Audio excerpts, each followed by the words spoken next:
What really happened with your host, Mike Rivero. The history the government hopes you never learn. Here is your host, Michael Rivero. And aloha, America. Welcome to our show. It's Wednesday, April 22nd, 2020, middle of the weekday, hump day, starting at long, slow glide down to pow on a Friday. We have a lot of stuff to talk about today. The phone lines are open, 800-313-9443, 800-313-9443. Mike is in our control room, twiddling the dials, keeping us out of trouble, ready to answer the phone when you call on in. So let's get right on into it. First of all, it is Earth Day, which is when all the global warming people are out there saying, see, the fact that it's snowing shouldn't discourage you from believing that you humans are wrecking the planet and we need to have much fewer of you. Well, we'll see what happens with all of that. All righty. I think at this point, it's becoming very obvious that there has been a tremendous overreaction to the COVID-19 pandemic, if you can even still call it that. And a lot of Americans are very angry. There are clearly efforts to try and redirect that anger away from the government toward China and toward Russia. And every time the government gets into a real mess, they try and find a distraction. Change the focus, change the story. Beirut barracks gets bombed, the next day they invade Grenada, that kind of a thing. And my concern is that as more and more Americans become angry with this house arrest that we're all under, that they're going to look for some other kind of a distraction. So the Americans stop thinking about that and start thinking, oh, we've got something else going on here. And that, of course, means starting a war with somebody. And right now it looks like Iran is number one on the hit parade because Donald Trump has issued orders to the Navy that the next time Iranian gunboats harass American ships in the Gulf, the Navy is authorized to destroy them, basically open fire. And this is a tremendous escalation of the tensions with Tehran. Now, the concern that we have here is that you're going to see the U.S. wander into Iranian waters, at which point the Iranian forces would have to respond. Then there's a firefight, and the U.S. insists, oh, no, we were in international waters. Absolutely. We've got GPS and everything. So the other part of the escalation, of course, is that Iran has launched their first military satellite that succeeded. It's in orbit now. And of course, the corporate media is out there saying, well, you know, this is a rocket that could eventually carry a nuclear warhead, and we've got to be aware of Iran's nuclear program. They're back to the Iran nuclear program.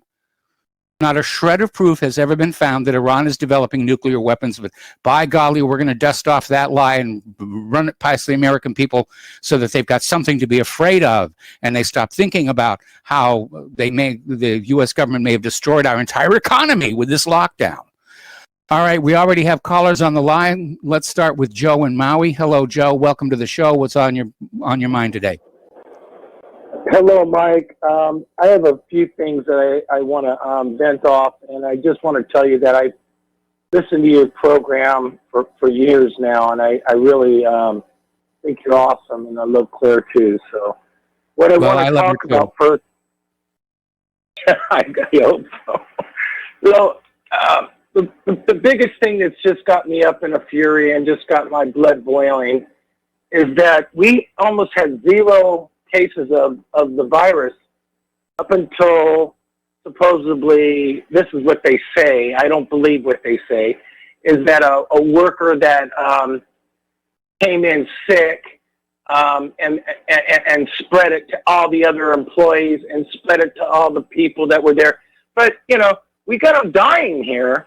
They sent them over from Kauai, and then they're, you know, put them on ventilators and they die. And it's like I'm sorry, I got to calm down. It's like a petri dish. It's like, come, let's get everybody sick so we can get more money. And I'm not exaggerating. The people at the very beginning, the nurses and doctors are saying, we need better equipment. We need better protective stuff. And they're just like, hey, we can send you home. We'll find someone to take your place.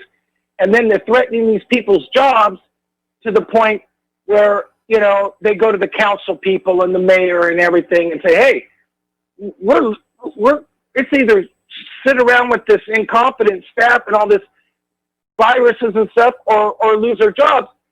And Mike, it's just escalated every day, from 6 to 12 to 20 to 6. We didn't have a problem. What I'm saying, and I want you're a smart guy. I want you to tell me what you think about this. It's like they want this virus to spread, because if you know anything about Maui Memorial, it's the filthiest hospital. They send everybody to Oahu because they can't do surgeries there because it's filthy. And Kaiser took it over, and they haven't spent a penny to fix it up in 3 years. They've been dragging their knuckles on the ground to do anything to fix it. And so this is like the perfect opportunity for them. Oh, let's get everybody sick and let's make a big deal of this. And then we could get all this money, because apparently they get $39,000 a patient that has it. And how many gets on respirators get even more money. I mean, it's a money grab. It's clear and simple. The people are asking for protective equipment. Nah, go home. You don't like it, too bad. And each day it just keeps going and going and going. We don't have that many people here on Maui, but yet this is a perfect opportunity for them to fix Maui Memorial. And anyway, I need to calm down because I have a couple more things I want to talk about. Second, before you go to those other things here, there is no question that doctors and medical practitioners and hospitals are being financially incentivized to see everything as COVID-19. It's like the witch hunts of Europe. If you pay people to hunt witches, they'll see witches everywhere. And we're seeing exactly the same mechanism here, where patients who are diagnosed with COVID-19, they get $13,000 for the doctors and hospital. And if they're put on a ventilator, they get the $39,000. And yet 80% of the people put on ventilators wind up dying because the ventilators are literally blowing up the lungs from inside. Correct. And furthermore,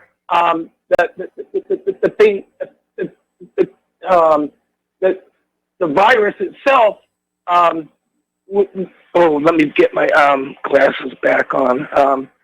What about this hydrochloroquine or whatever? That stuff works. When they tested 1,000 people that were gravely ill in France, all of them got better within a couple days. Oh, no, we can't look at that. We can't deal with that. No, don't talk about that. What the heck? Well, because it's very, very inexpensive. It's not patentable. I mean, it's, right. Yeah, I mean, you're right. It's a cash grab. And right now, everybody's out there trying to get the contracts for an eventual coronavirus vaccine. And my guess is probably one of Bill Gates' companies will get it. Correct. And I'm not going to take it.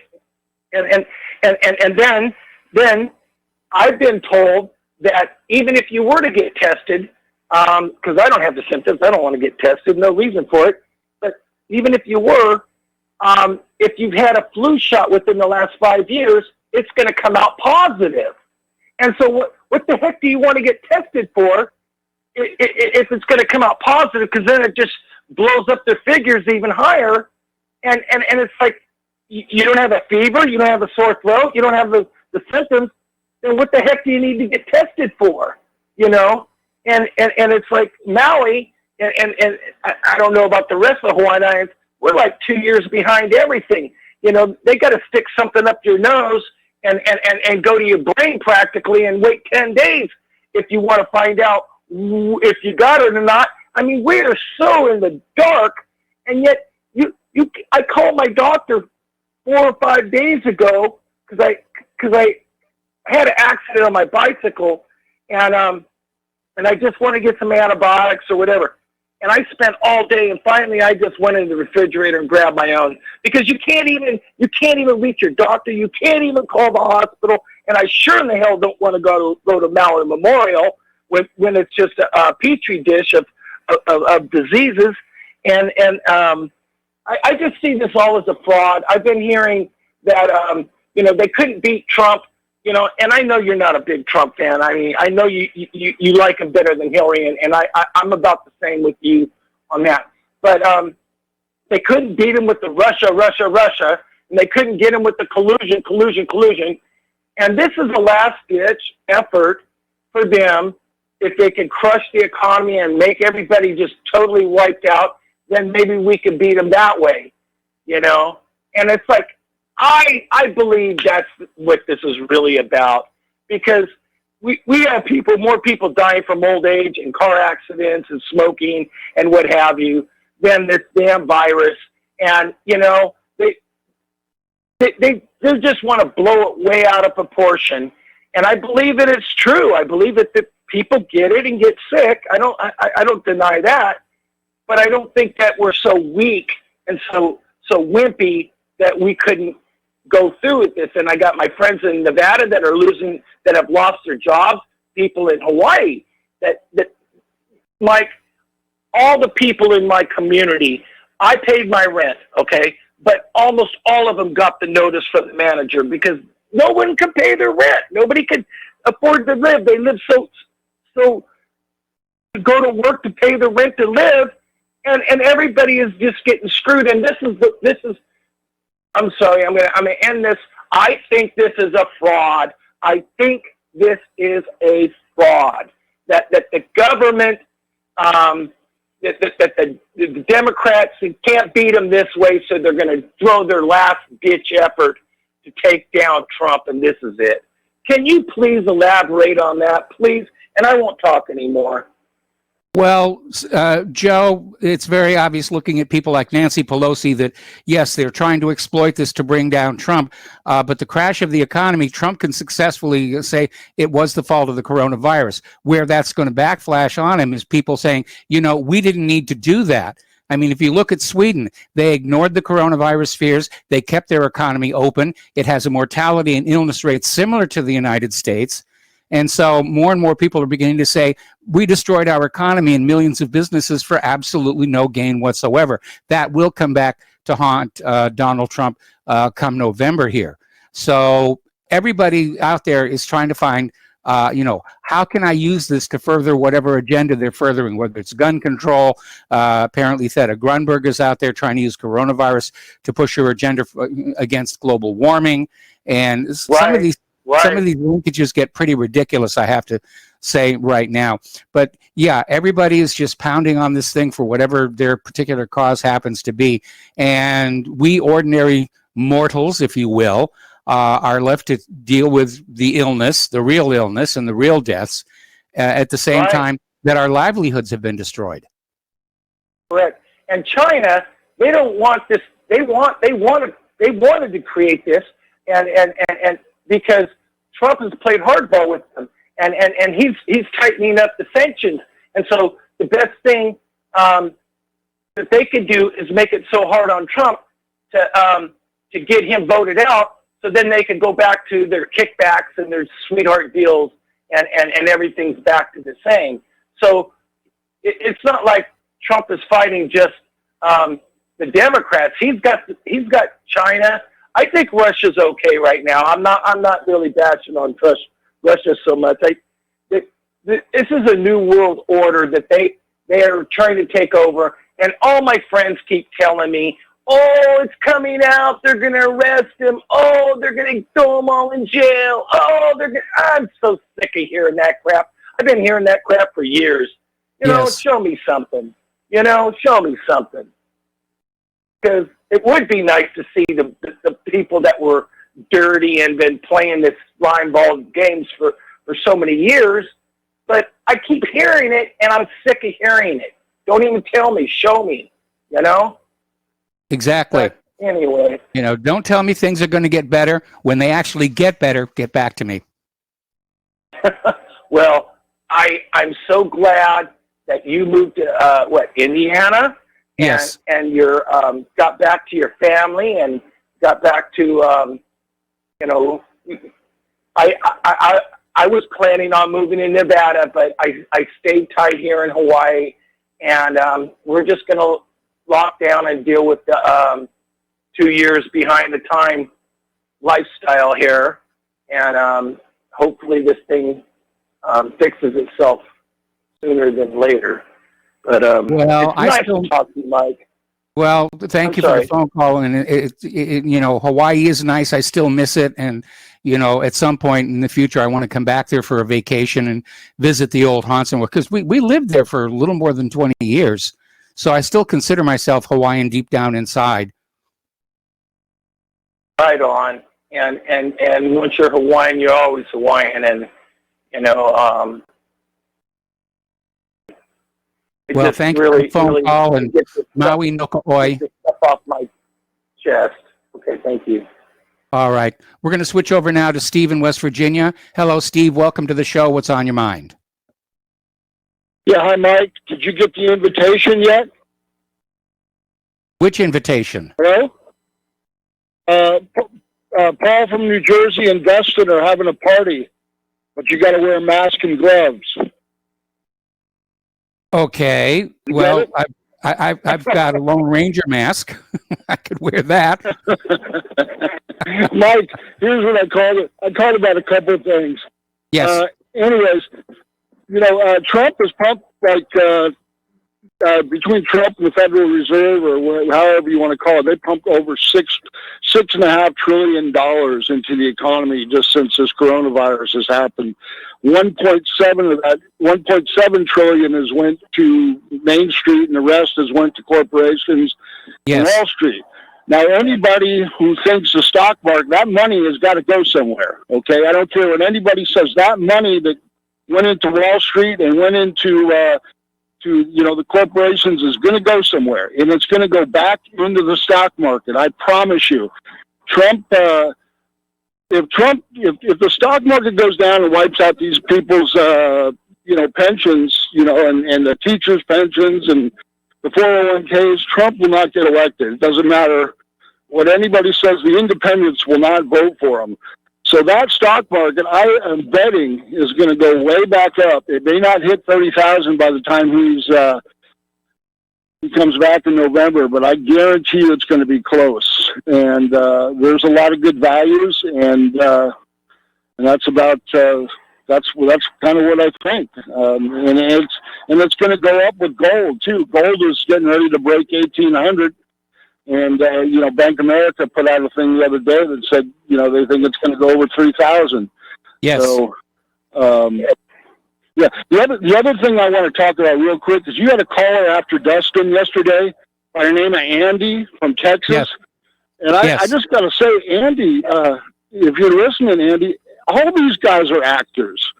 I thought when he called yesterday, I thought somebody was going to die the way he was talking. Every one of these guys, Obama was a bigger actor than Trump. Obama fooled all the black people into thinking that he was doing something for them, and he didn't do anything for them. He put them in a worse position than they are now.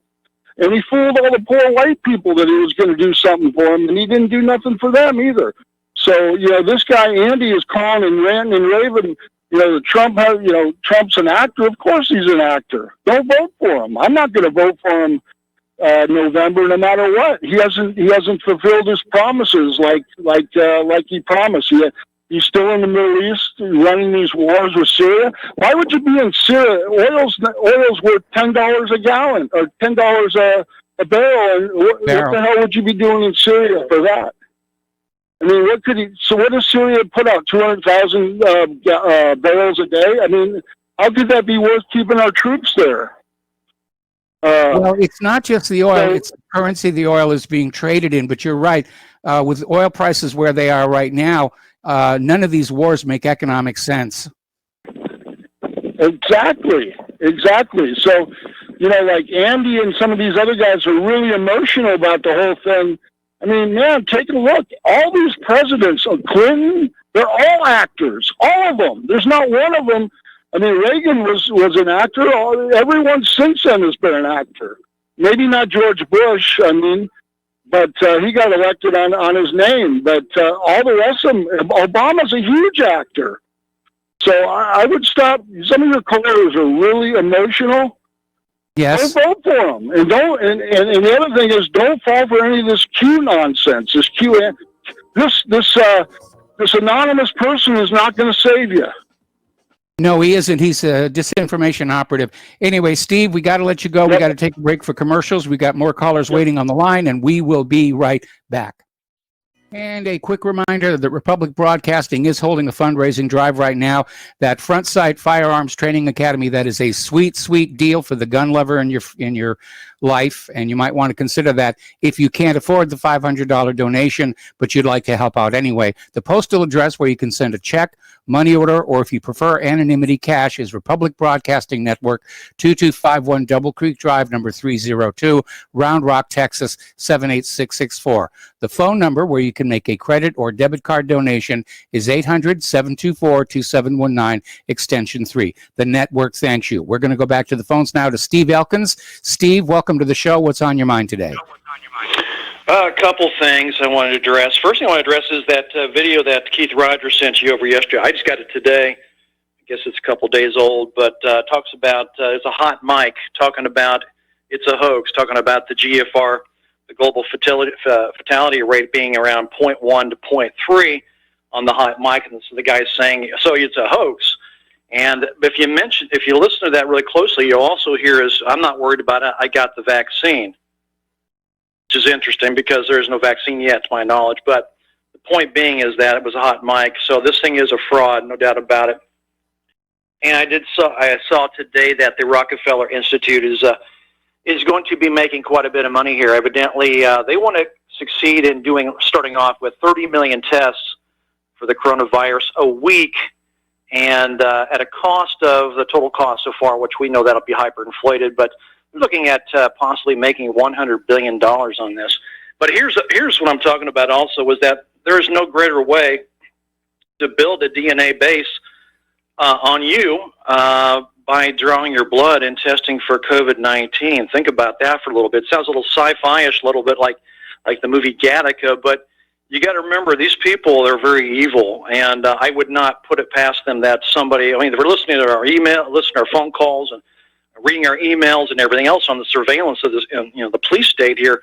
Why not build a DNA base on you anyway? So I've always been very suspicious of 23andMe and any of those DNA sites there to test your blood, and I'm quite certain it's not all legit. They'll give you what you want to know, but I'm sure it goes into some kind of data bank. So that's something to think about when you hand over your blood, because actually, if you allow them to take your blood, you are giving them authorization for that. That's your property. Actually, it's your property. But who's to say that they won't take that property and use it against you later on? Okay, what I want to get to is I'm getting a lot of emails on ventilator stuff, questions on ventilators and CPAP machines and BiPAP machines. I'm going to tell you what I know from my end of it. I'm not a respiratory therapist, but I do work with them, and I do know quite a bit about ventilators.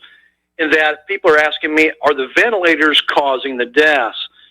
No, they're not. A ventilator is a device to sustain oxygenation, deliver oxygen, overcoming the circuitry itself and the endotracheal tubes. And you're talking about positive and expiratory pressures, PEEP pressures. What is possibly happening here, these patients that are not doing well on ventilators, the optimal goal is to have 100% oxygenation. But with some of these patients you get, you have to take that in steps. You can't get right to 100% because they have collapsed airways. Their alveolars, the air sacs in their lungs have collapsed, leading into a situation we call ARDS, Adult Respiratory Distress Syndrome. So it takes a while to get to that point to deliver the oxygen you want, and you have to be very careful how much PEEP pressure you use. Too much positive expiratory pressure there, and you get what you call barotrauma. You actually blow a lung out, and you get what you call a pneumothorax, which then requires a chest tube to remove the air and reinflate the lung. So the ventilator's not killing anybody, but they're not talking about the comorbidities and the underlying health problems of people who are placed on a ventilator, which if you don't get 100% oxygenation soon and you have the collapsed airways, your body is in deficit for oxygen.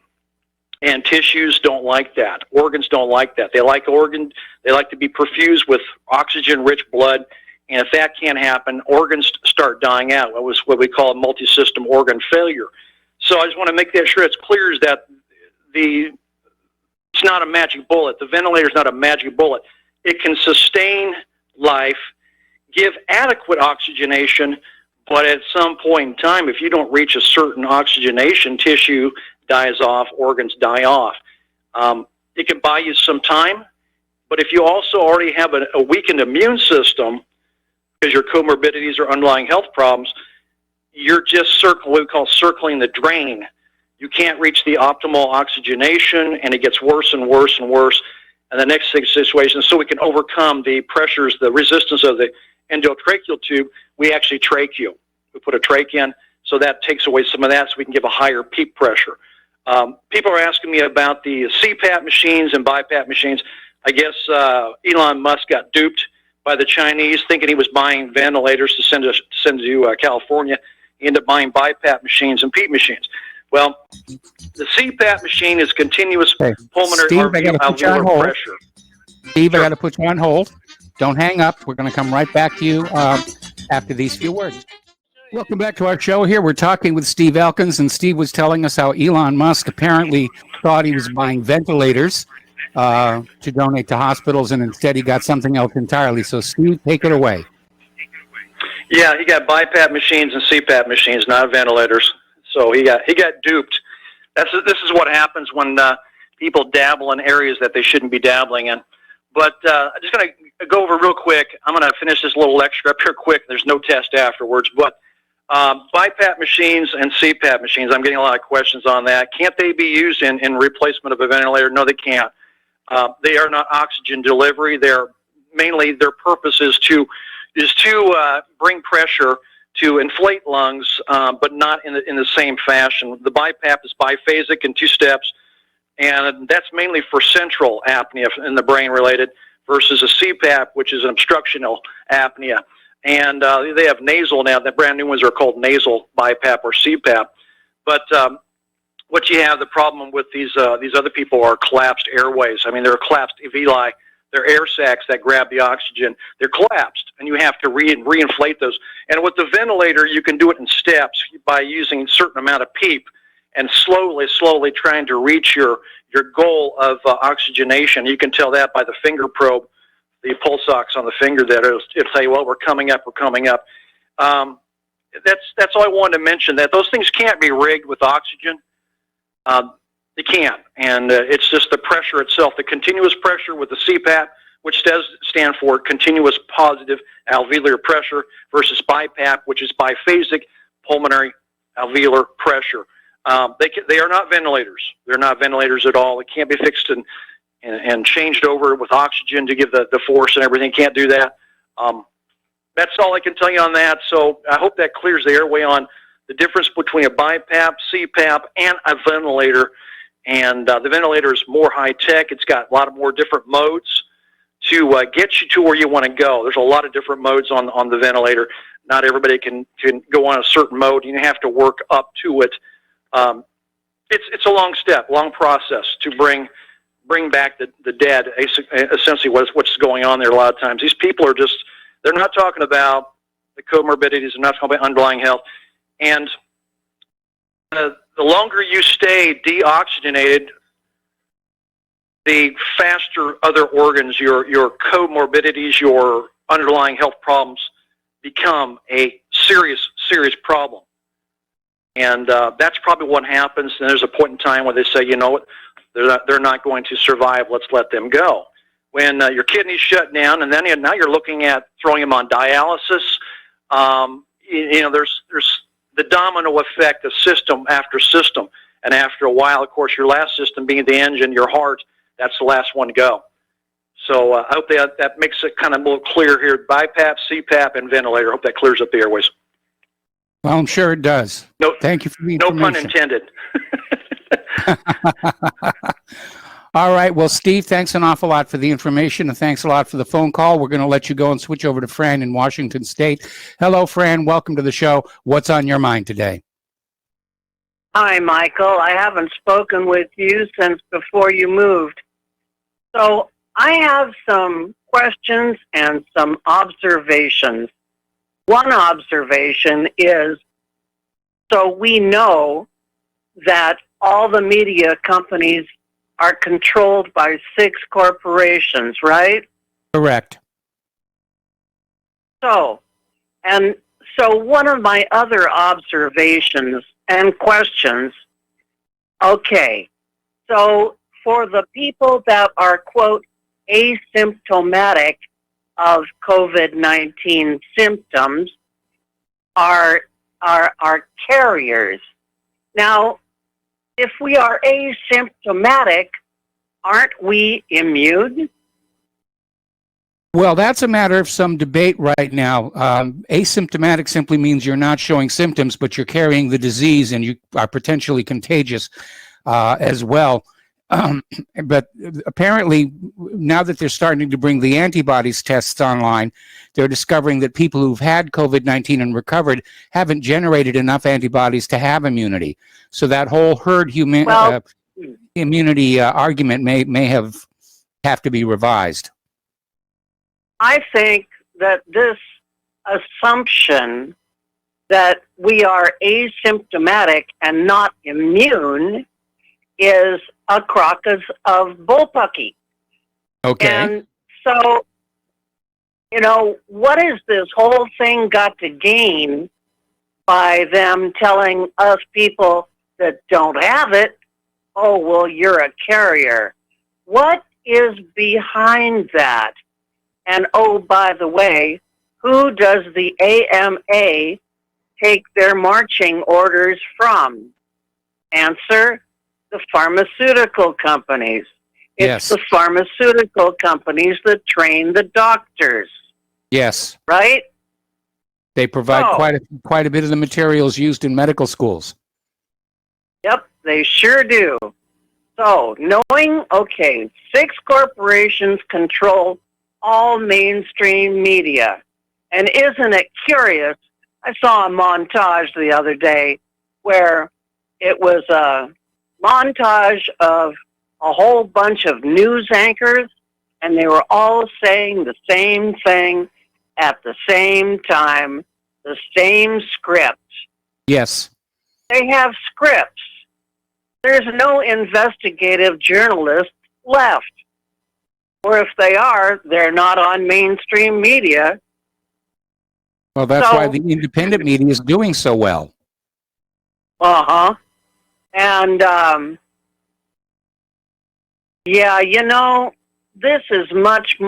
there is much more going on in the background. And it's much more beyond politics. And, oh, by the way, the DNC does not have our best interests at heart. The DNC just wants more power and more control. And this whole thing is about power and control. And the deep state wants to keep theirs, and they've had power over us people. We've been a slave race to their control for millennia, or major millennia. You just need to dig deeper to know that this whole thing stinks. Yes, you do. It is all about power, and I don't think it's just the DNC. I mean, most of the people in the GOP, it's the same thing. It's about acquiring power and keeping it and using it and continuing it as long as possible. That's the nature of power, is it attracts the very people who should not be allowed to have it, but that is a reality we all have to live with. And I'm pissed off all over again. They're doing to Bernie Sanders this year the same thing they did to Bernie last year. There are millions of people that are part of Bernie's message. And, 4 years ago, they offered up Hillary, and now it's Biden. Oh, my God, I will not vote for Biden. So it's the same situation as it was 4 years ago. Yeah, the leadership of the country is decided long before you and I walk into a voting booth. Yeah. Oh, I saw a funny picture on Twitter the other day of Trump, and the picture was him pointing, and it said, "They're not after me, they're after you. I'm just in the way." Yes, I've seen that one. Ah, gotta like that. Anyway, that's about all I've got in that question everything. And, you know, who benefits from causing, oh, we're all going to die of this virus. Oh, and by the way, they're not testing for a virus. They're testing for exosomes. If you look into that, also, the body's cells emit exosomes in the presence of 5G, which, by the way, they blanketed Wuhan with 10,000 5Gs all at the same time, along with this, quote, virus. And don't forget that it was a Harvard professor whose associate was caught smuggling material to a lab in Wuhan from Harvard. Okay, well, Fran, thank you very much for the phone call. We're going to let you go here and switch to Joe in Tennessee. Hello, Joe. What do you know? What do you want to talk about today? Well, I just, a couple weeks ago I called in and I heard a caller on another show say that when this whole coronavirus reminded him of 9/11, it was like right after the first plane hit the building kind of a moment. And I agreed with that feeling, the general vibe. And I have to say that with what happened in the oil market, that was the boom. That's the start of the implosion to bring the buildings down, without a doubt. But it's the building that's going down is the financial system. Yes. And, let's face it, we live in the petrodollar system, and to see negative $36 for the May contract, and what damage that's going to do to the derivative market, the trade market, the Saudis, the Kuwaitis, the whole world financial system, it's already imploding. And there'll be more. You'll probably see a huge jump in gold, or possibly they could finagle a huge drop in gold. I mean, the system's so corrupt. But one thing's for sure, this is the implementation of the destruction of the economic system has started. Oil is a big, that's the backbone of our system. Like, once again, with the petrodollar, I expect pensions to go bankrupt, states to go bankrupt, the federal government to go bankrupt, no more Federal Reserve. Hopefully we'll go to a gold standard, but you're seeing it. I mean, there's no doubt in that. I mean, you don't see negative, and there's somebody was saying today there might be a negative $100 a barrel in the June contract soon. And I mean, if people knew the amount of economic damage that's being caused by this, it's going to make 9/11 nothing in comparison. And it's just amazing to watch it being glossed over. All the talking heads are talking about silly things.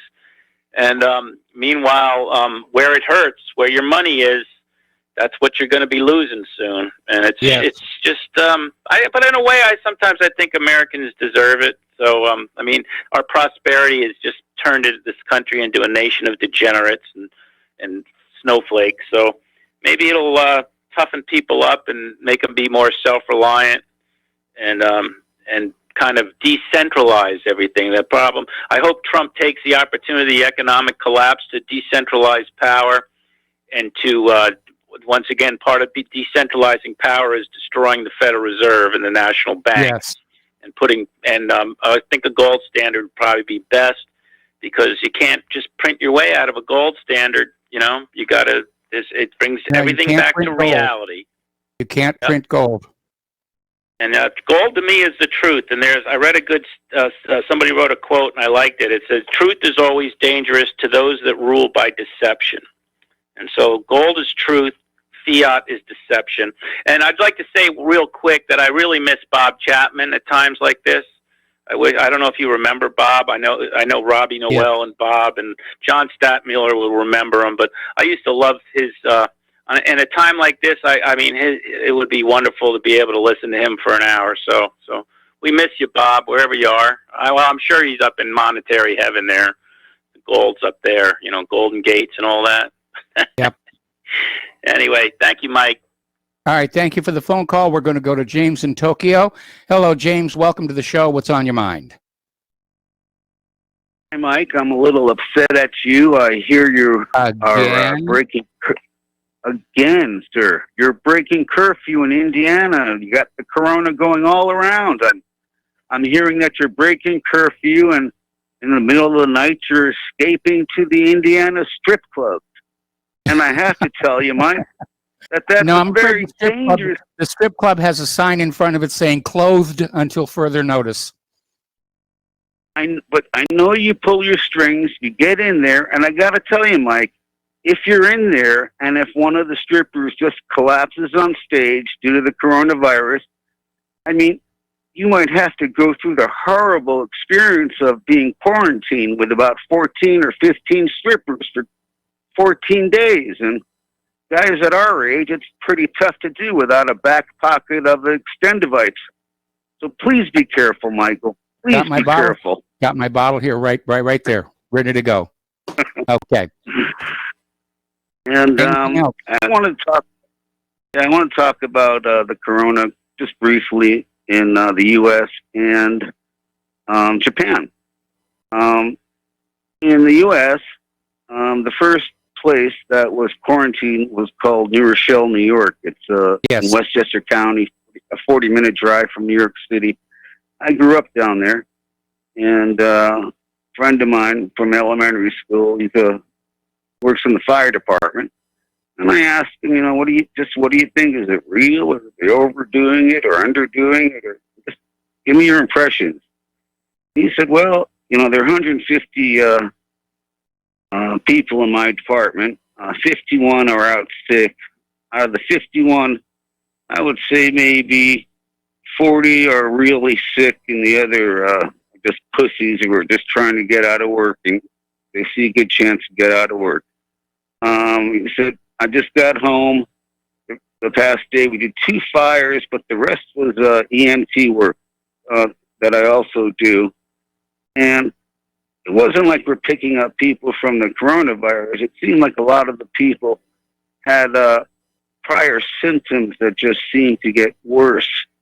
He said, in my opinion, this feels different than other types of viruses as it specifically targets people's illnesses. So I find that very strange.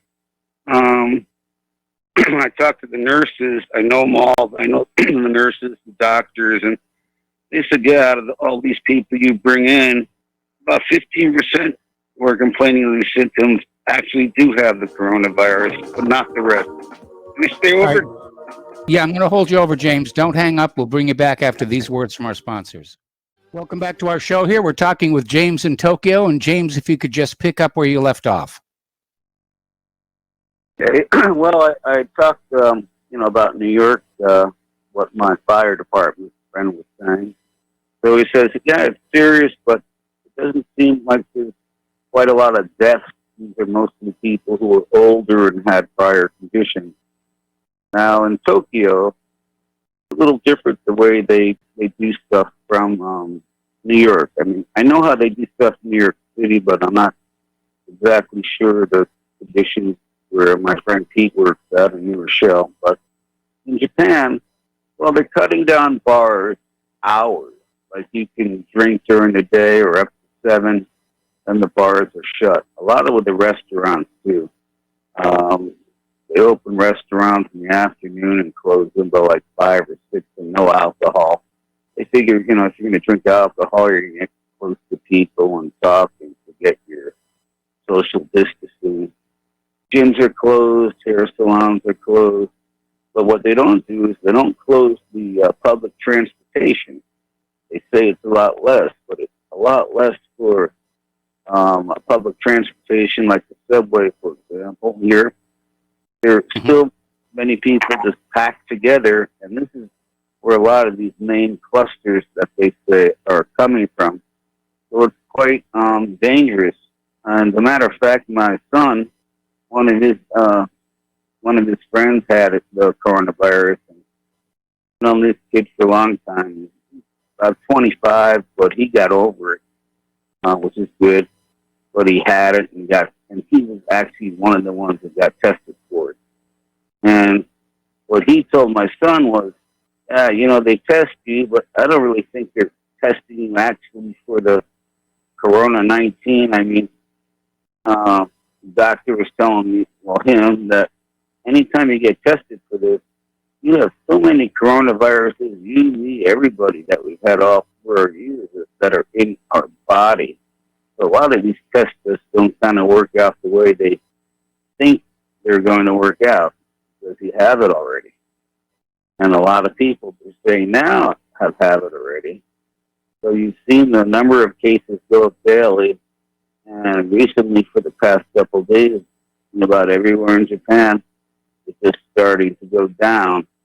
So maybe what they were doing with Sweden with that, herd approach has been having some benefits because rather than trying to delay everything, if you just let everybody get it, you get that herd resistance. And I believe this upsets a lot of the Democrats because I think they just want to see the total economy collapse even more than it has now. Just do anything to get Trump out. And that's my opinion on that. I mean, how willing they are to cause so much misery for so many people just, for politics situation. Anyway, listen, James, we're going to have to let you go. Say sayonara for now. We've got to take a break for patient identification. We'll be right back after these few words. Welcome back to our show, hour number 2. The phone lines are open, 800-313-9443. Turning to our mailbox right now, Steve Elkins just sent me an email. Answer to your caller's question on coronavirus positive but asymptomatic. The question, is the person immune? I would say that the person's immune system has responded and is fighting the virus. That is why the person is not showing signs and symptoms of the disease. Are they contagious? I would say that their level of being positive for coronavirus is very low and most likely not infectious. If you have a fever, then you are contagious. The fever is our body's defense to activate the white cells to attack the foreign pathogen. And we have another email here saying that a ventilator is merely a very expensive and sophisticated pump like the one used to inflate car tires and footballs. It pumps air in and out. Hopefully this increases oxygenation of blood if the patient is having difficulty in breathing. Blowing up a lung, as Steve Elkins says, is the worst damage it can do. Short of this, it can cause leakage of fluid in the space between the pleura, which are the membranes covering the lungs, and cause other problems as well.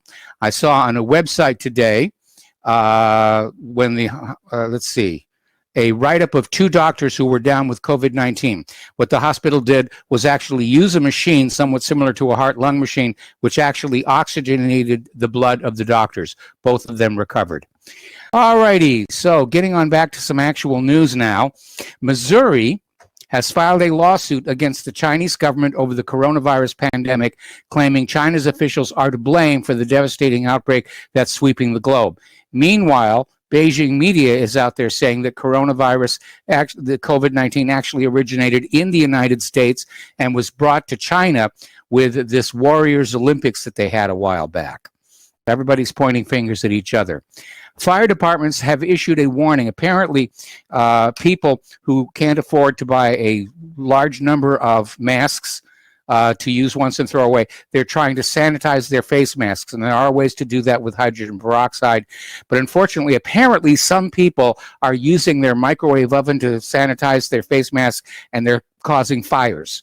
So, little warning, don't do that. All right.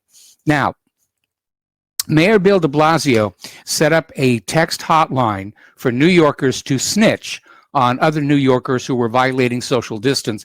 They've had to shut it down because it was being bombarded with prank memes and apparently some very rude comments, including one that likens de Blasio to Adolf Hitler. Okay. Now, Attorney General William Barr is saying that he might join lawsuits against states that don't reopen fast enough, trying to get the economy back on track here.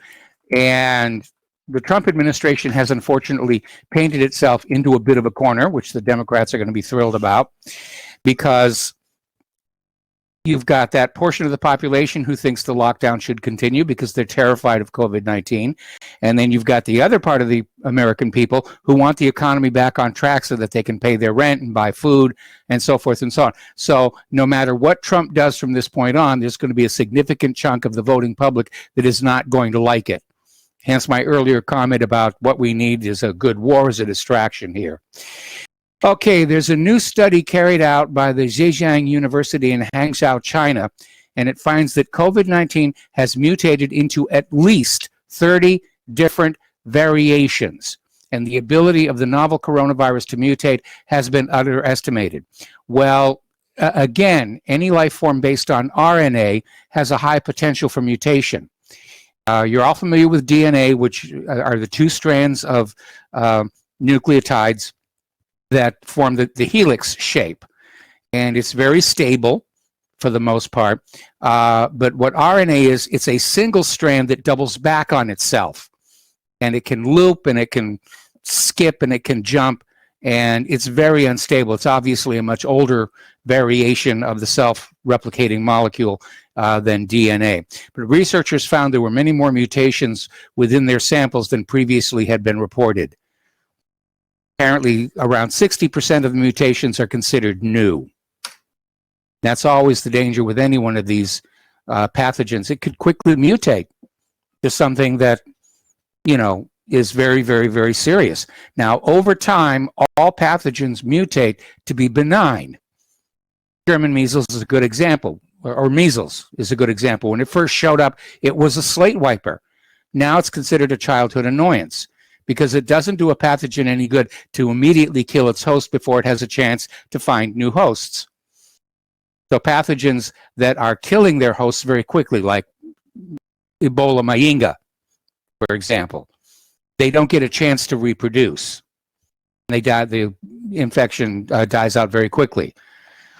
The very best pathogens are ones that don't make you sick at all, and in fact can form a symbiotic relationship with you. Now, a Belgian biotech firm claims to have developed an antibody test that is 100% accurate, and it's already manufacturing thousands of them per week. The whole idea of the antibody test is to be able to find out who has had COVID-19, who has developed an immunity to it. And an antibody test will do that. Now, if you had COVID-19 and you didn't develop antibodies, the test will come back negative. If it comes back positive, then presumably you could be allowed back into the general population without being at risk for either catching the disease or giving it to anybody else. Hence the pressure to come up with a reliable antibodies test here. All right, we're still seeing protests all across the country for people who really are opposed to this house arrest that we're under. And apparently a couple of Texas activists hit the streets of Austin to promote hashtag all businesses matter and to spread the word that the globalists are pushing a Bill Gates funded vaccine as a solution to COVID-19. Seeing that all over the country here. Santa Cruz County is going to reopen their beaches, taking the lesson from Florida. Okay. Virologists insist America's coronavirus cases will spike the moment we relax social distancing, which will last until 2021 as anti-lockdown protests gain momentum and Trump considers reopening the economy. All right. New York Governor Andrew Cuomo has issued an executive order that New Yorkers must wear a mask or face covering when unable to maintain social distancing. Still out there trying to do all of that thing. Okay, we're going to take some more phone calls here. Rick in Arizona. Hello, Rick. Welcome to the show. What's on your mind?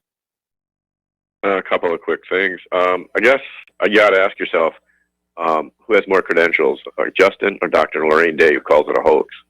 Now, she says that COVID stands for Certificate of Vaccination Identification Document, COVID. Nobody's dying of COVID. It's just it's an acronym that they use. Anyways, another thing is if you take and replace the word coronavirus with anti-Semitism, I think you will find out what they're feverishly trying to stamp out.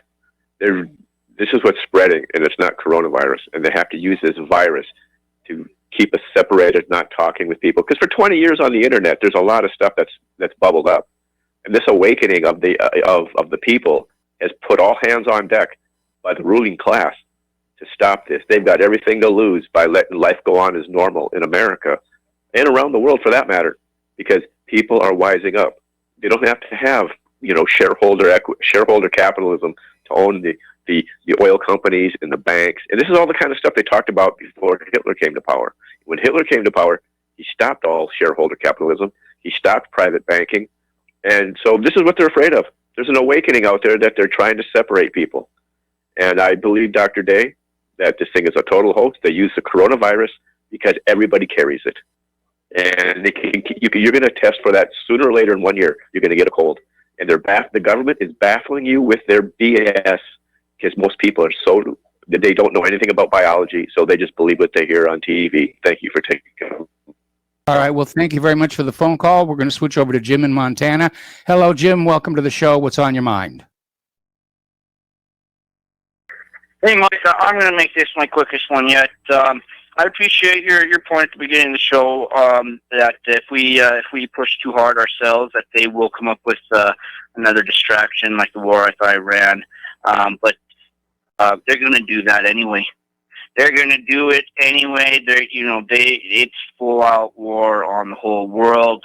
I don't think totally appreciate it, but if we live by don't fight that, don't do this because they'll do this. We'll never get anywhere that way. So I'm working on a couple ideas on my topic yesterday on how we can get organized together, make sure that we have the numbers that we need to do to carry out my plan that I want. I'm not going to say it on there because I don't want them to be able to, pre-plan on it or anything. But anyways, that's it for me.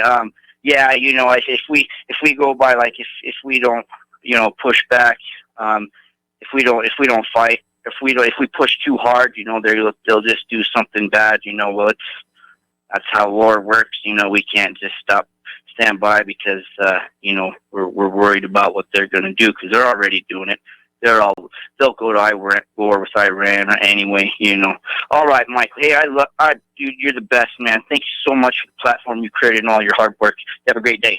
All right, thanks an awful lot. We're going to switch over to Tom in Florida. Hello, Tom. Welcome to the show. What's on your mind? Aloha, Michael. Good day. Yeah, Michael, what's on my mind is this immigration. Trump's he's gonna say legal immigration is gonna be cut for 90 days. It should be for 90 years. That's what he should be telling these demon rats. You're not gonna have your illegal voters with legal and illegal immigration. And yeah, he needs definitely a 9-year moratorium on legal immigration and 999 year on illegal immigration because.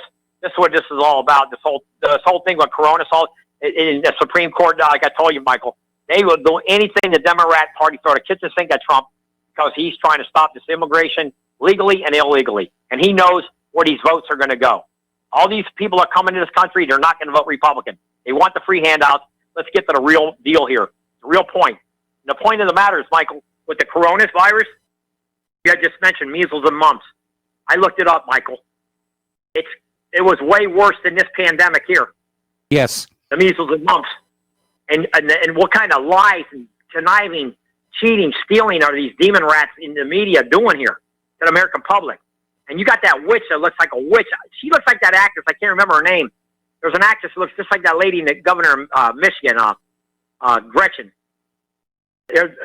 I'm telling you, there's a lady actor. I can't remember her name back in the 70s and 80s. Looked just like her. Looked like a real witch. But we'll see. People keep voting these imbeciles in. Like in New York, New Jersey, they still keep voting nitwits in there to tax them to death. The same, all these states, they're voting all these morons, Democrats, that just want to flood the country, take away from the Americans and give to these illegals and illegals. That haven't even been here a year to get Social Security, a lot of them. Give me a break. Who's kidding who here? They're getting better medical. They're getting Social Security, Section 8 housing. And you got Americans whose families been in here, fought in the Civil War, a lot of them can't even get medical assistance. It's absurd. Let's get to the real truth here about all this nonsense. Now, Trump has got to knuckle down and start, like I told you many times, and we know the guy in Jersey agrees with me on that. I want to see some arrests. I'm going to still vote for the guy, but he's going to have to show me something. He's going to arrest people, man. Now, if Biden gets in there, Michael, it'll be utter disaster. And everybody in your listening audience needs to know that. It'll be utter disaster, ladies and gentlemen, because if you get Biden in there, that moron, that bumbling buffoonery of him, a 98-year-old brain, we'll be in utter chaos. Look, right now they're talking about the food shortages, Michael. There could be a major war because over food. Well, let me tell you, that could really lead to potentially disaster or something. I mean, the oil's one thing and all that, but but people need food. So let's hope that we keep producing and all that. But Michael, I wish you do an hour with nobody interrupting you and just talk about what illegal immigration has done to the food supply as far as how many people are actually working in the agricultural industry. I like to have hardcore facts. How many people are actually coming here illegally, working in these different picking crops and all that? Because they use a lot of robotic stuff now. I want to know what the actual figure is within 20,000. I would like to know how many illegals are actually picking crops and what are they doing, and the ones that are not, what are they doing? They all cutting grass or doing lawn service? What are they doing? What is their modus of operandi here, other than illegal votes for the Democrats? Hell, they're getting free college. You got these Democrats want to give them $500 to $1,500 checks. Unbelievable. Yep. A lot of free stuff there. Yeah, it's a lot of corruption. Here. It's utter corruption. It's absolutely absurd. It's buffoonery. That's the word, buffoonery. And people are hoodwinked to thinking we got to be accepting this nonsense from these dirty demon rats like Pigs Pelosi and all that. Hey, her husband's worth $600 million. Did you know that? Yes. The Pelosi's husband. And she's worth I think I saw was $48 million. How did she make so much money in Feinstein? How did all these broads make so much money in politics, man? How did it get so filthy rich in California? How? It's a mystery. It is a mystery. It needs to be solved. So, anyway, Michael, that's really basically all I got, other than the fact that we'll see. Trump's got a timeout on immigration legally, so it should be extended way longer than that, until after the 2050 election. That's when it should be stopped. But as long as those Democrats get those illegal votes, Michael, they're going to be flooding. Look, New Jersey, you got one guy admitted that state will never go back Republican. Never. You think Hawaii will ever be Republican, conservative? No. Tulsi Gabbard's about as conservative you can get. No. Those states are gone. They want to get taxed to death. Illinois. These states are absolutely absurd. They're gone. Destroyed. Chicago had 26 shootings over the weekend, Michael. Baltimore had, I think it was 16, and it's unbelievable. These cities, you don't even hear, they keep that out of the media now. They don't want to tell you the crime rate in all these cities in lower 48. I mean, it's unbelievable. You should one of these days have a FBI statistic on that. Bring up the FBI statistics on how many gun violence is going on still in this country, even with the coronavirus going on. Who's kidding who? This is nonsense. Yeah, people are dying from this. It is a horrible thing that the Chinese or whoever brought this, whoever brought this. You know, Michael, you know what they've been showing all weekend on TV? Have you been seeing all these shows?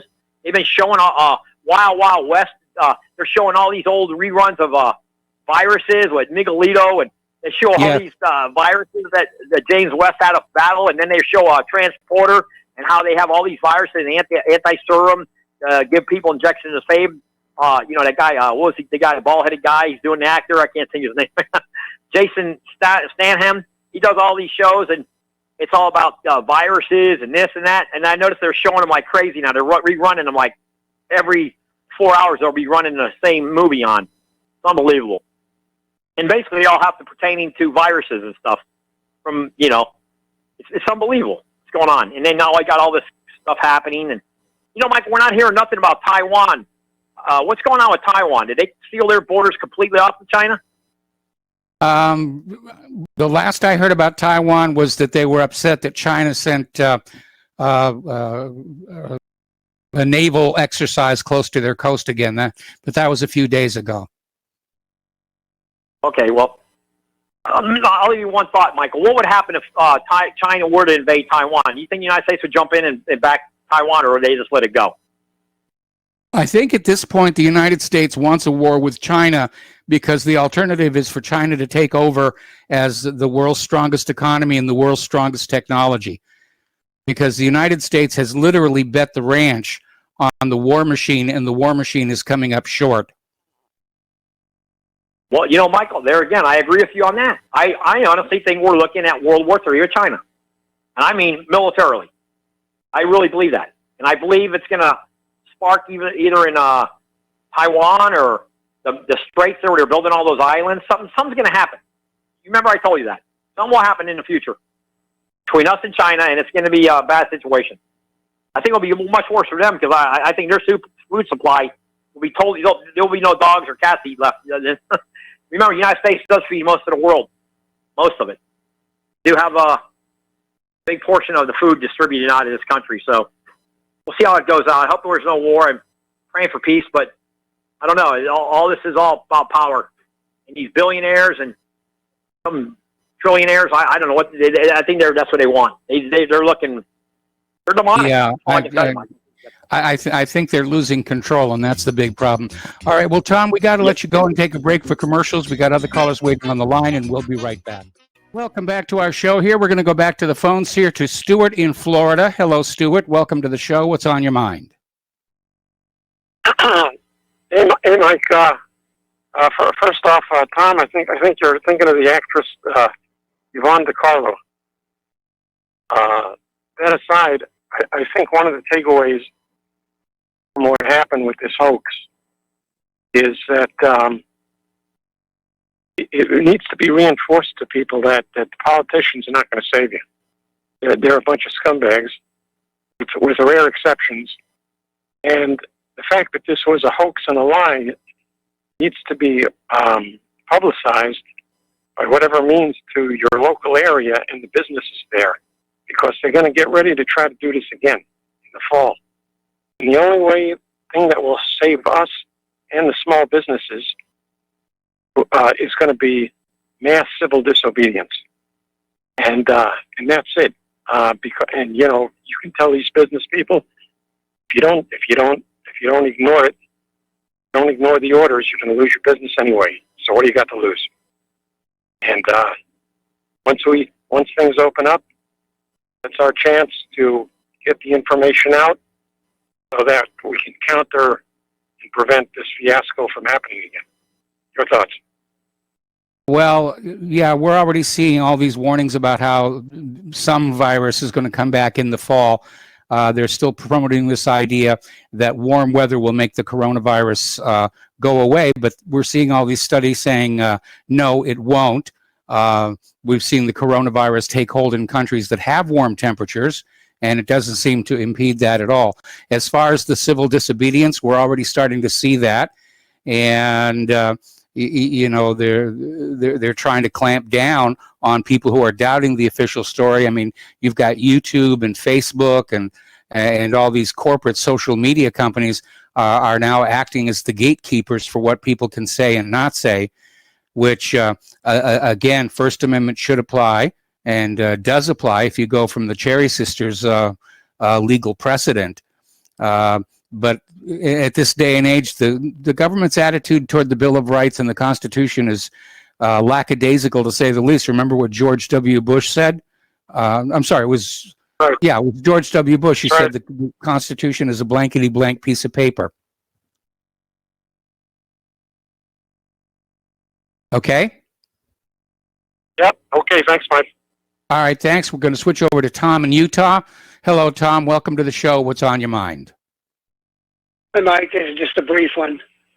I wish I had my side. I would be examining the graph of the infection curve from Sweden and laying it over our infection curve. And as best I can determine from what people have described to me, it's pretty much a match. So it pretty much kicks out that the primary transmission is human to human. And yes. That really bothers me that they announce that all of the pathologists or virologists are saying, we're going to get hit again. Well, not the people I know.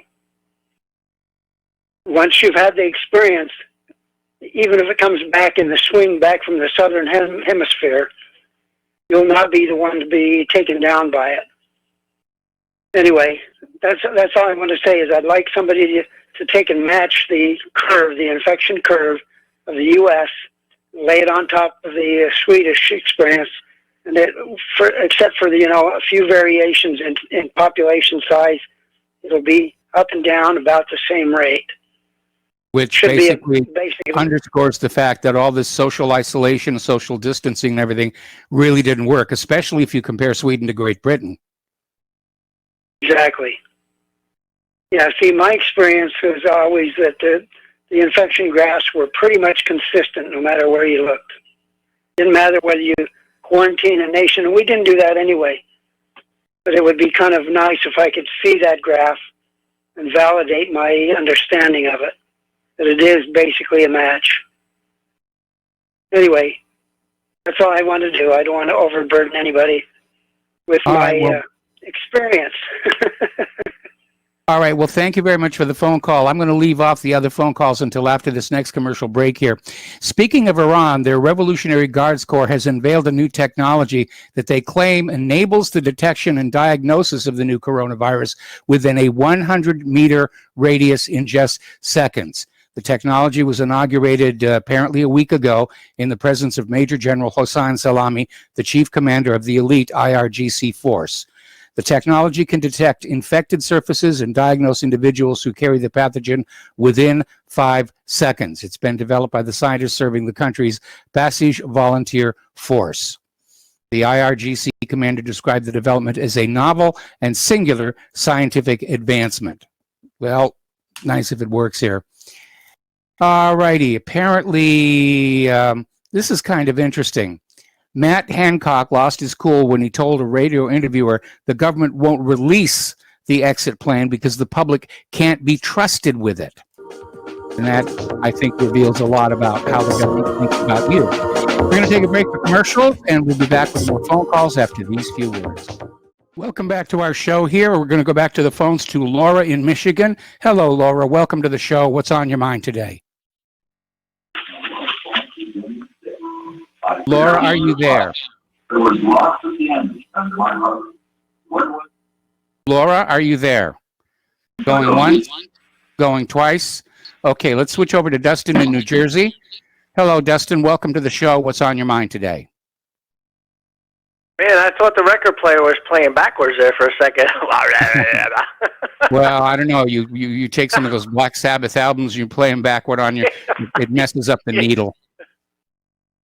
You will die tomorrow, man. Yeah, Mike, again, some people calling in, it's not a hoax. James from Tokyo just called in not too long. I'm glad, Mike, I said this a couple times when I called in. I'm glad he called in. I hope him and his two sons, I believe he has two sons, are doing well. Because I know that cases in Tokyo were going down, but then I was hearing at the hospital, they were turning people away at certain hospitals. They were, like, filled up. So, I mean, I don't know if he can call back tomorrow if he has the time to let us know what's going on, and maybe he should hunker down. Because, you know what, Mike?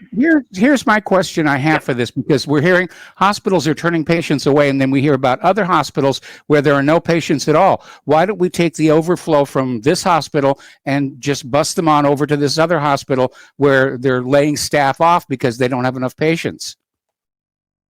This is true. You know, that's also, isn't it weird? Like, I mean, I know they set up the staging areas in case they get overflow.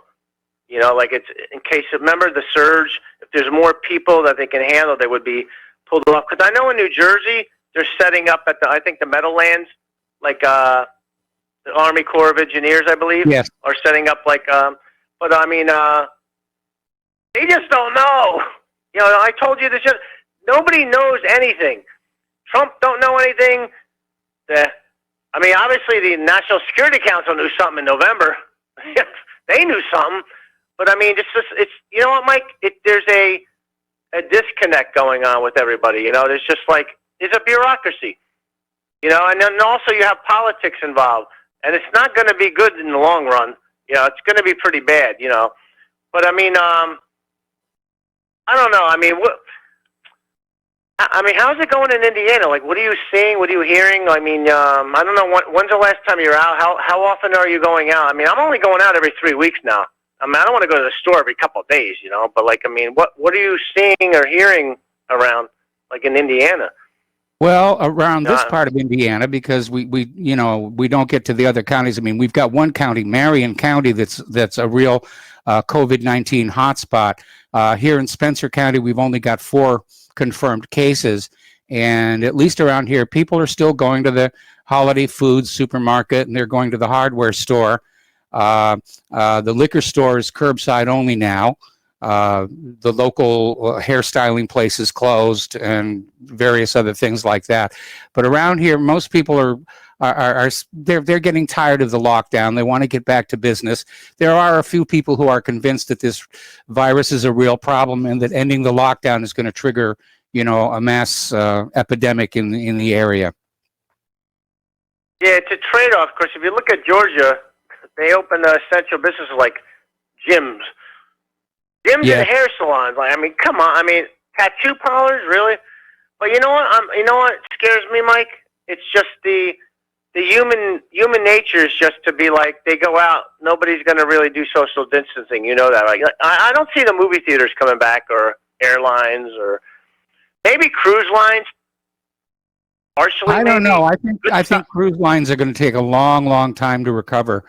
Because on any kind of an ocean vessel, you're in close proximity with each other. Maintaining social distance, is virtually impossible.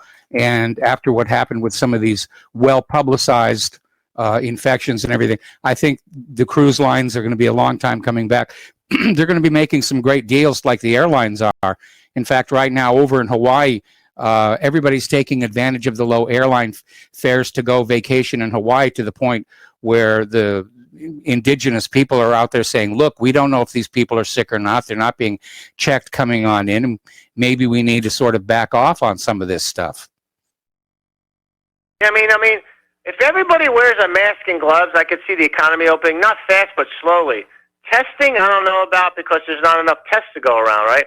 But I mean, like, if you look at how do you keep, if you have like a store, how do you keep a 6-foot distance, which is the minimum, because it's actually 30 feet, like you said. I mean, that's what the Chinese tested it at, right? 30 feet, 27 feet. But how do you, I just don't see small business coming back in bulk. Like, like in terms of, it's going to be just takeout. But, I mean, that's a lot. It's just, the economy's not, things aren't going to be back to what we think it is, because this is not just a fall issue thing. Because if it was, Florida wouldn't be having like cases now. This is like, I don't see the temperature having anything to really do with this. Do you? No, I'm not either. Yeah, and that's what worries me, because and then you'll get another mutation or this or that. So I just see this as a long term problem. But I mean, they got, like I said, they got to get the mask and I'd say more mask than gloves. If I go to the store, I wear gloves, but I don't wash everything down in bleach in the bathtub. That's nuts. But don't touch your face. Just wear a mask. That's how I look at it. And if they give masks to people, maybe then they can open the economy wider. But like I said again, it's human nature. And like with the beaches, people are just gonna not wear anything. Obviously, you're on a beach, and that's where the problem comes, Mike. But Mike, have a good night and take care. All right, thanks an awful lot. We're going to go back to Laura in Michigan. Laura, welcome to the show. What's on your mind today? Hi, Mike. Hi. I was going to talk about, Tom said that we voted in Gretchen. The thing is that election was the one that Trump won Michigan. And when Trump won Michigan, we also kept our Republican state house. Woke up in the morning, we got this Democrat governor, Democrat Attorney General, lesbian Attorney General. There had to be broke fraud. I know that Wayne County had more votes than they had population. But she's also a Soros girl. I know he has control over a lot of the voting machines. So you can't tell me that she got in fair and square. Well, that's the problem with our election system. There's no way to validate it, no way to verify it. They're not even checking the ID of voters to make sure that they haven't already voted or that they're even entitled to vote. I mean, our election system is a joke to the rest of the world.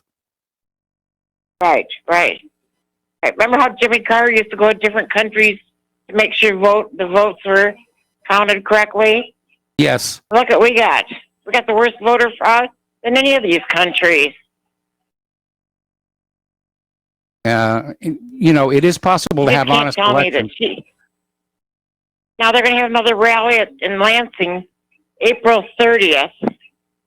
And my idea was, they won't do this, but my idea was everybody stand outside the State House and give the governor the finger and get to have the Guinness Book of World Records. The most people giving a governor the finger at one time. Well, that's a great idea. Yeah, That's I a think great so. idea. I'd show up to do that one myself. We could get Guinness Book of World Records out there. Okay. I think Anything she else? knows how everybody feels about her. Yeah. I Well, call her the Bolshevik witch, although I substitute a B. When she came on out and said she was going to extend the lockdown just to punish the protesters, I mean, that's got to tell you something about her mental, her attitude toward the voters. Exactly. I'm glad you thought my idea was good. I think it's a great idea. I hope you get in the Guinness Book. Yep, okay. Well, thanks a lot, Mike. Thank you for the phone call. We're going to switch over to Robert in Kentucky. Hello, Robert. Welcome to the show. What's on your mind today? Hey, how you doing, Mike? What's going on? Well, not much, as you can tell from the show today. No, I know you always have a good show, man. You've been putting in a lot of work all these years, and we all appreciate it. You know that, right? Yes. Yeah, but some of the callers are kind of, it's like mundane. Like a lot of people, they just want to hear you talk about the news and like read your articles and stuff, like, and just not take any of the calls, Well, I get emails on both sides of the argument. I've got emails saying that they want more interaction between me and the callers, which I'm trying to do. I'm getting people saying that they like the callers, and then I'm getting other people saying, like you, more news and less callers. And I'm trying to keep everybody happy here. No, I know you've been doing a good job over these years, Mike. I appreciate it. But I wanted to talk about patriotism. Okay. So basically, I mean, most of the callers today, they've been saying, wear your mask, put your gloves on, just stay indoors and be scared. None of it makes sense, Mike. Well, I'll be very honest. When Claire and I go out, we wear masks and gloves as well. Not because we're that concerned about the coronavirus for ourselves personally, but we're trying to set an example, based on the precautionary principle. The problem is we don't really know how serious the problem actually is, so we prefer to err on the side of caution. And I know there's a lot of people who are saying, you shouldn't bother wearing that. But on the other hand, we got in early. We got boxes of masks and gloves before the price gouging began. And so we've got them to spare. Right. And then when you go to the grocery stores, they have like, I went to the ShopRite the other day. They had all these squares set up. And when I walked in there, she was like, follow the squares. I mean, what does that even mean? Is there like a traffic signal or something like follow the squares, do this? That's not legal, is it? Well, it's not legal, but I think for a lot of people, it's an article of their comfort zone. And our local food market has the same thing. They're X's, not squares. We went to Walmart earlier today. They're enforcing one-way traffic lanes, at least at the front of the store. And they also have squares on the floor. And the idea is you stand on a square, and if everybody else is standing on squares, then you're 6 feet apart. Not that it's really going to work, because, again, especially for those people not wearing masks, which there were quite a few of, a cough or a sneeze or even just talking can spread the virus particles aerosolized much further than 6 feet. But that's the number that everybody's saying. 6 feet will keep you safe. Yeah, that makes sense. But so basically, if everybody goes along with it, that's the only way they'll be able to pull it off, right? True. If everybody just rolls over and shows their belly like a little dog. Well, actually, we had somebody today who was coming toward us on an aisle, and they just turned around and went the other way. Now, whether that's because they were concerned we were infectious or because they just didn't like the way I look, I don't know. Oh, but, no, it's because they were scared like Dustin from New Jersey, right? Well, like a little scaredy cat, just hiding. you know, I'd rather be wrong and alive than, you know, the alternatives. Yeah, I know that's true, but I mean, it goes back to the old saying. Like, I don't like. What is it? What was like safe tyranny or whatever under like different circumstances? You know, you'd rather have. You know, there's not. You can be safe or something, and then under. You know. I think like you're Alexander thinking Hamilton? What was I he think saying? Or who was it? Franklin. It was Ben Franklin who said, What did he say?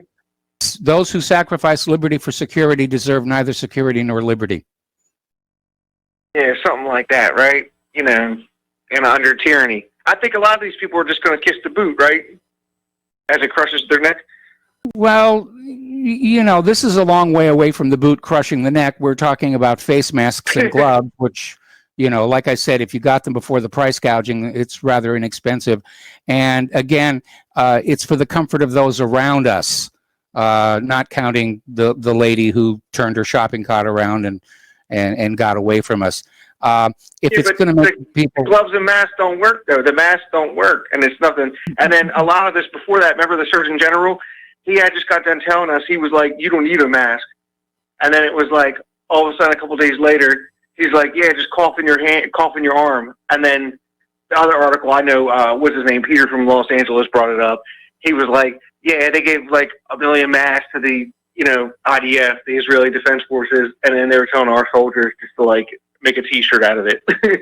And then the one T-shirt that they showed, if you look it up, the T-shirt that they showed the guy that brought up, it had naloxone on it. You know what naloxone is, right? No, I do not. It's, you know, Narcan. Okay, gotcha. For the opioids, you know what I'm saying? It's like yes. They're trolling us. And then, I don't know, man, there's just a lot of stuff going on, but I don't know. Like I said, people are going to have all their guns. You can have the Second Amendment all you want. And then at the end of the day, Trump also said, take the guns first, due process later. And then Feinstein, remember Barbara Feinstein? She rubbed their hands together and they smiled. And then Trump banned bump stocks and all this stuff. So, you know, like I said, at the end of the day, I called in. I told the guy, what's his name, twiddling the dials in the control room about patriotism. And you can have all the guns you want, all the ammo you want, all the body armor, all that shit you want. But if you ain't gonna do with it, nothing with it, it doesn't mean anything. If we all don't stand together and rise up at one time, it's over with. And if you don't have the police on your side, or the National Guard, or your local area people, none of it's going to matter. So, you know, like I said, people want to be slaves. And I told you, the jackboot is crushing our throats right now, Mike. I'm telling you, it's stepping on your throat. Maybe not yours, because everybody right now, they're kind of comfortable. I've been going to the grocery stores and all that stuff. The chicken's running out, the food. I guess that's what it'll take, right? But maybe not. People want to be slaves. You know, like, I'll say this and I'll stop and I'll let you go, Mike. What's his name? It's not Tom from Florida, the one guy that loves Trump. He said, oh, I'm going to get my Trump check and I'm going to take a picture of it.